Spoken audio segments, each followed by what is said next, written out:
Hai, Assalamualaikum. Baiklah, hari ini saya akan menunjukkan langkah-langkah untuk membina soalan kuis menggunakan Google Form dan Form Builder. Baik, pertama sekali kita buka kita punya form. Okey.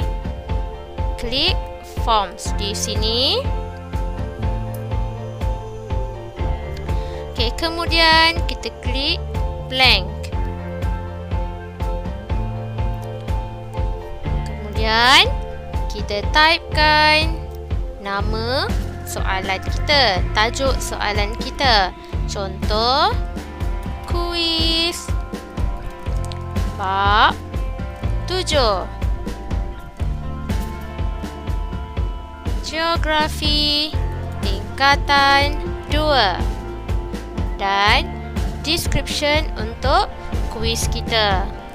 Contoh, sila jawab semua soalan yang diberikan.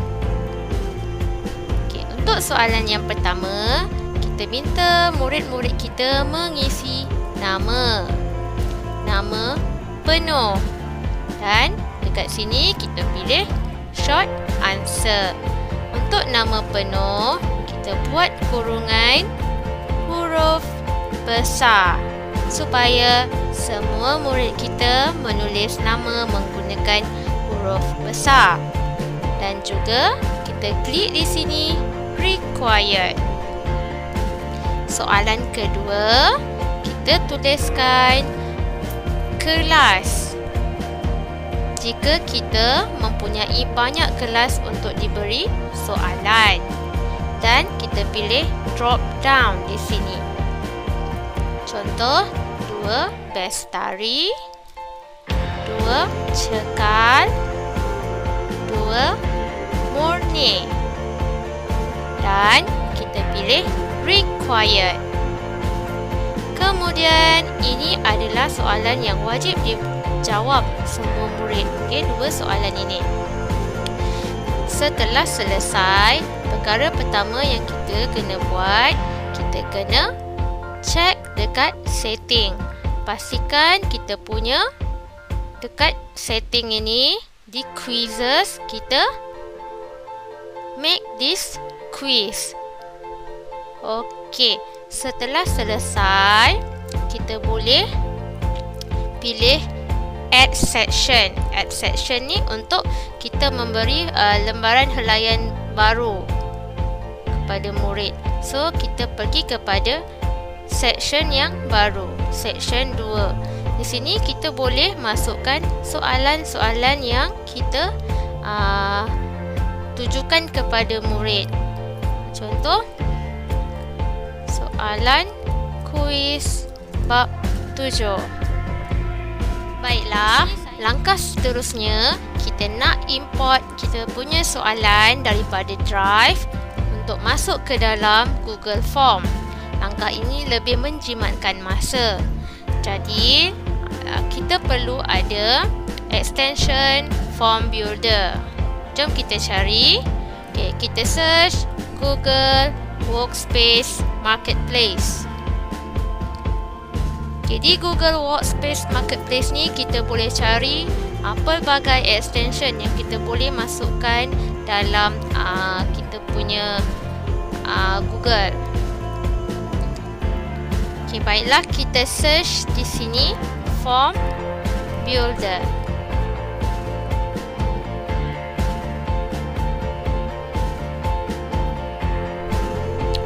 Okey, kita dah jumpa Form Builder. Kita klik di Form Builder dan kita install. Okay, get ready to install. Kita klik continue dan kita pilih email yang kita guna masa kita buat Google Form. Pastikan email yang sama.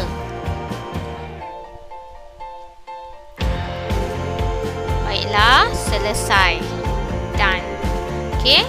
Bila dah selesai, kita semak di kita punya form. kita semak di add-on sama ada form builder ada ataupun tidak. Okey, sudah ada extension form builder. Jadi, langkahnya bila ada extension form builder, kita boleh klik form builder. Dan dia akan keluar seperti ini. Kita klik start.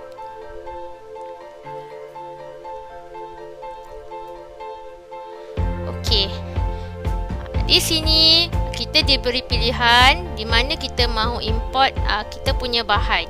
Jadi saya akan import di dalam Google Docs. Pastikan dalam Google Docs sudah ada bahan.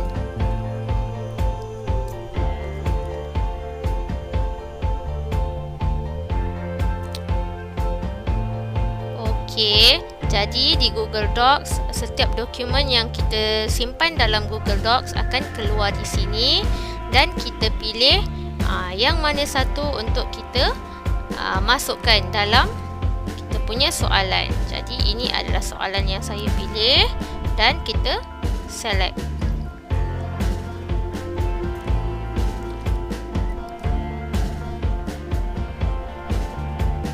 Okey, setiap soalan yang telah keluar, setiap soalan yang telah kita pilih akan keluar di sini. Okey, contoh di Google Docs. Okey, saya tunjukkan apa soalan tadi. Okey, kita tengok sekejap di Google Docs tadi apa soalan yang saya pilih.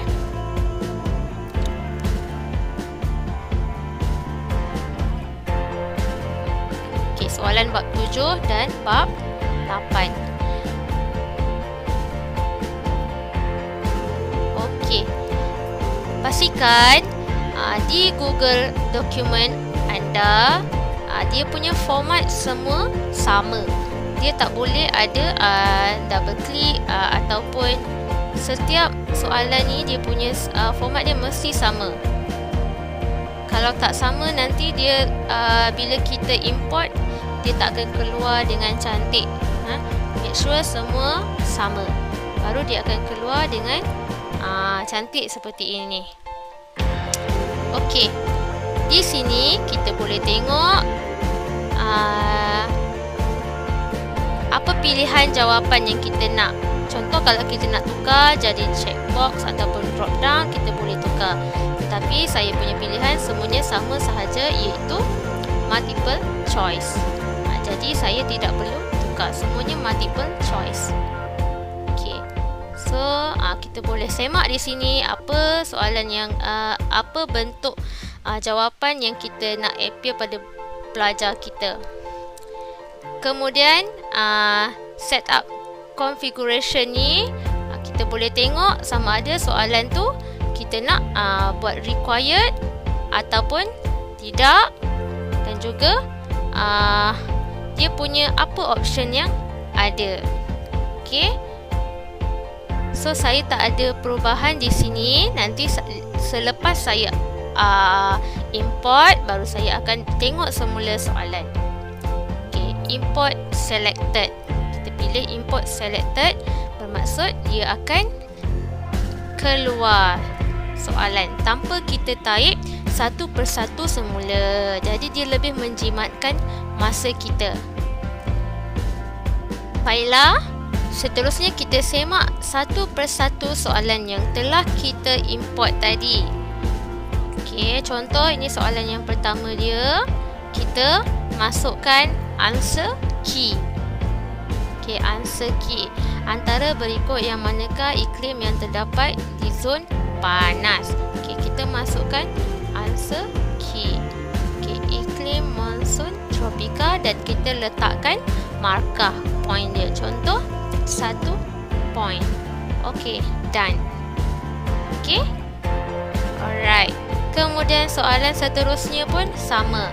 Selain answer key, kita juga boleh masukkan feedback.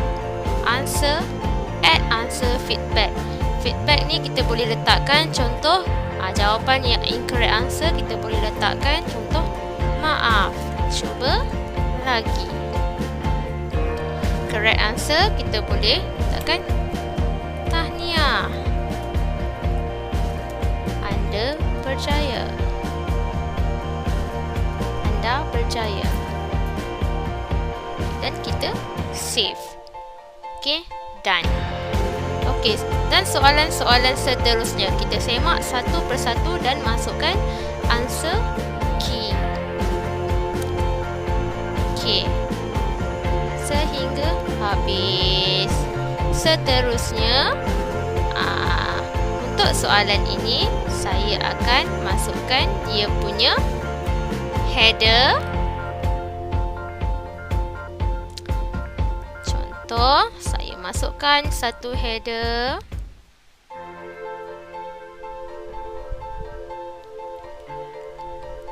Klik insert. Dan juga saya klik background color ataupun font style. Contoh Okey, dah siap. Jadi nampak lebih menarik. Okey, seterusnya kita boleh preview. Kita boleh tengok semula bagaimana soalan yang telah kita bina di sini. Okey, kita preview dan kita cuba. Contoh, saya isikan nama saya Siti S2 Bestari dan next. Baik. Di sini kita boleh lihat soalan yang kita bina tadi dan kita semak dahulu soalan kita lengkap atau tidak. Okey. Jadi kita boleh cuba untuk menjawab. Okey saya cuba untuk menjawab.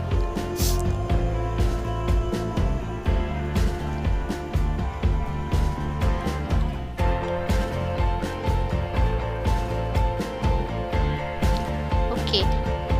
Jika kita terlupa untuk mengisi key answer dan juga point, jadi kalau kita jawab, contoh saya jawab tapi dia tidak akan keluar point nanti So contoh saya jawab je semua contoh, dia hanya akan keluar berapa point yang kita masukkan mula-mula. So pastikan di sini ada ditulis point. Jadi di sinilah kita boleh semak sama ada kita dah masukkan markah, kita dah masukkan key answer ataupun tidak. Kalau kita dah masukkan markah, dia akan keluar di sini. Ini bermaksud markah dia saya belum isi. Okay, dan kita klik submit. Dan kita boleh view skor kita tadi. So view dia 4/4 sebab jawapan tadi saya baru isikan 4 jawapan sahaja. Yang lain saya belum isikan markah. Okey.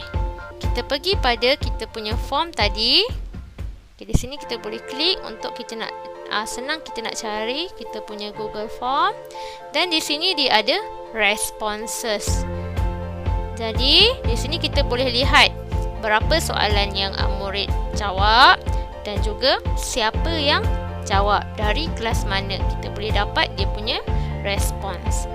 Okey Dan juga kita boleh lihat dia punya jawapan, berapa peratus orang yang jawab soalan dengan betul dan tidak satu-satu soalan tersebut Okey. Seterusnya kita juga boleh create spreadsheet ni. Jadi di sini kita boleh tengok dia punya jawapan dengan lebih detail Okey, kita klik create. So, di sini kita boleh lihat dalam bentuk sheet. Okay, dia ada tarikh bila masa murid kita telah isi form tersebut, markah, nama, kelas dan juga setiap jawapan bagi soalan yang kita ajukan. Baiklah, itu saja yang saya kongsikan untuk hari ini. Terima kasih kerana menonton. Assalamualaikum.